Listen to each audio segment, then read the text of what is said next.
Welcome to Monday. We got to make it fun, right?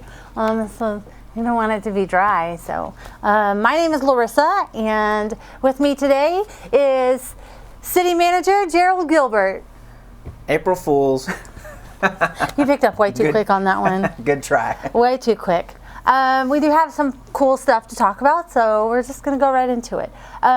So we do have a few water line projects going on, as well as some road construction that's happening. A few of those that, one of them has been extended, but just to go through them really quick, the lane closure on South 18th Street, they're doing concrete panels, replacement of concrete panels, and that will finish up this week actually on the 4th. And then you also have the water line tie-in over on the West Chestnut Avenue and North Lincoln Street, and that will wrap up on the 10th. And then, like I said, you have an extended road closure on Birch, and they're doing a mill and overlay for asphalt repairs, and that is going to wrap up on the 12th. Great progress. Yeah, I love it. They change all the time. I love seeing them close. That means we're getting a lot of stuff done, and I love the new road that's laid down. It's pretty cool. 10th Street's looking great, so. It really is. I live over in that area, and it's great. Yeah. And so we have some really cool events happening here soon, and so one of them is the Spring Skate Jam over at the skate park that is soon to be named after Jerry Allen. And so I just think that's really neat. And that's going to be Saturday, April 6th, and that is from 1 to 4. And there's going to be a ton of things to do over there. There's going to be live music. There's going to be a skate competition. So, like, if you are on a scooter, is that what they're called anymore? Are you gonna show them your best trick? No, I'm gonna be there. No, I am very not coordinated for those kind of things. It is a busy weekend. I believe First Friday kicks off this Friday in downtown. Oh, yes.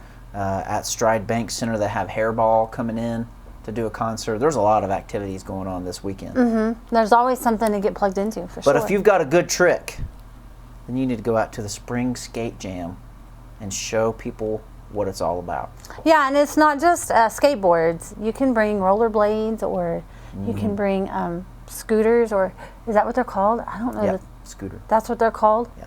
Yeah. And so there's that, and so then moving to the next thing, we have the library is designing new library cards, and so they have opened a contest.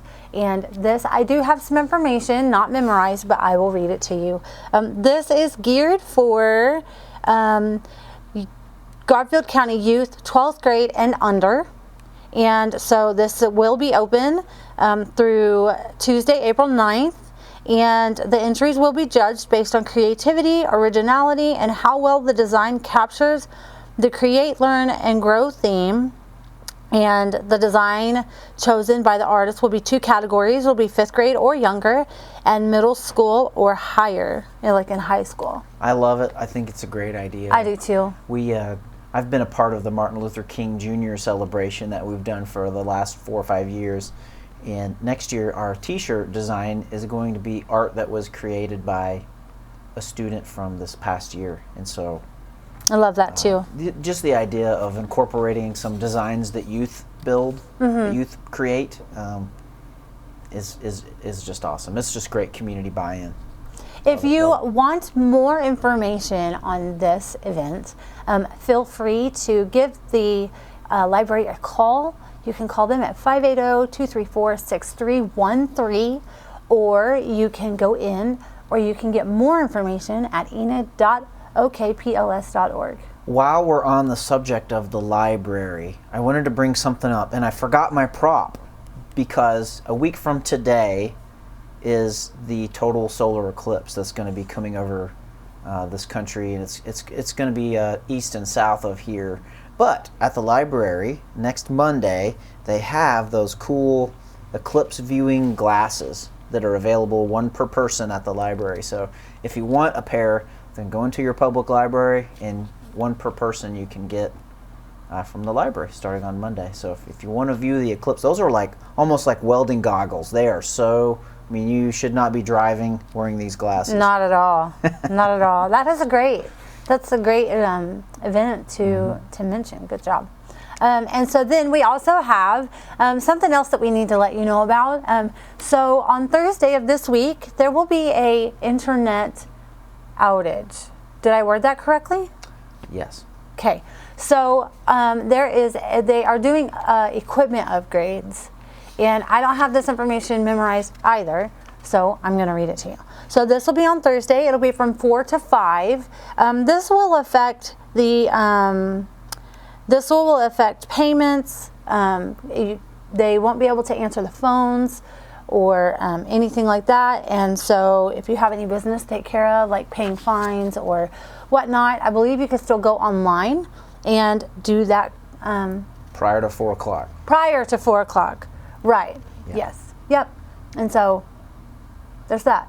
Yeah, pretty much everything that we have going on uses the internet. A lot of the programs that we use are all cloud-based programs where you have to have access to the internet. So there may be an hour on Thursday afternoon where it's harder to do business, but we'll still be open. But if you can help it, let's try to get our business done before 4 o'clock on Thursday. Yep. So moving forward, we have the recall election tomorrow, the vote. That's right. If you live in Ward 1, if you haven't already voted on early voting, then tomorrow you should go out and vote. Cast your vote. And in addition to that, if you don't live in Ward 1, there is an Enid Public Schools bond issue. So everyone that lives in Enid city limits in Enid School District should have a chance to at least vote on the bond issues that are available. And if you live in Ward 1, I just encourage people to go out and exercise their right to vote. Yep, and so I unfortunately don't live in Ward 1, but I do have a son in Enid Public Schools, so I'll definitely be getting out. Yeah. How can we find out where our voting precinct is? Well, I'm sure that the Garfield County Election Board, if you call them, they will let you know. I did not do the research, so I don't know if their website shows you all of the voting locations. I know where mine is. Where I live in Ward 1, my voting location is at Redeemer Lutheran Church. So there's a lot of different places, depending on where you live, where you can vote. So I assume that the Garfield County Election Board will have all of that information. Hopefully their website has it, but if you really don't know where you're supposed to go vote, I encourage you to pick up the phone and call the Garfield County Election Board. That's great. So we also have a meeting. So this is the portion of the show where I let Gerald Gilbert take over. April Fools. All right. We do have a few meetings coming up. Tomorrow evening we have our study session that starts at 5 o'clock. And you can come watch it in person if you'd like, or it'll be on our channel. But it's at 401 West O&K Garriott, which is the Dr. Martin Luther King Jr. complex. So come watch us at 5 o'clock. We really have one item for the study session, and we'll be talking about affordable housing, specifically the idea of some newer styles of manufacturing housing that are available, that are less expensive, and what are the possibilities that those could fit in certain parts of our city to help with the affordable housing crunch that we have. So we're going to be studying that idea and that topic, and it'll probably be a pretty lengthy discussion on trying to figure out what we can do, how we can affect affordable housing by how our zoning is. What are some possibilities? So we'll be looking at that. No decisions will be made. It's just a study session item. And then, of course, our regular meeting will begin at 6:30 p.m. So stick around for that. And really, other than consent, the big item that we'll be discussing is closing West Park Avenue in between Grand and Independence. That is where we have had several public events, including the one Christmas tree event. And that street already has bollards set up on both sides of it so that we can safely close that street. And we brought this item last month to the Metropolitan Area Planning Commission, and they unanimously approved the idea of closing Park Street. So there will be a hearing tomorrow night at 6:30, and then the mayor and commissioner will consider the resolution to close that one block of Park Street as a street. Other than that, there are consent items, and that should wrap up the evening. That's good to know.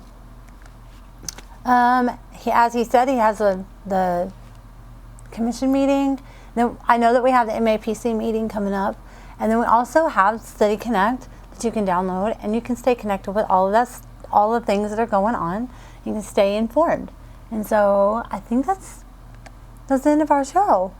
That's right. That was so fast. It was good to spend time with you, Enid, this afternoon. Yes. Go out and vote tomorrow, and as always, you can visit our website and find out ways to be involved in our community and stay connected. So have a great afternoon. We'll see you in a few weeks. Bye.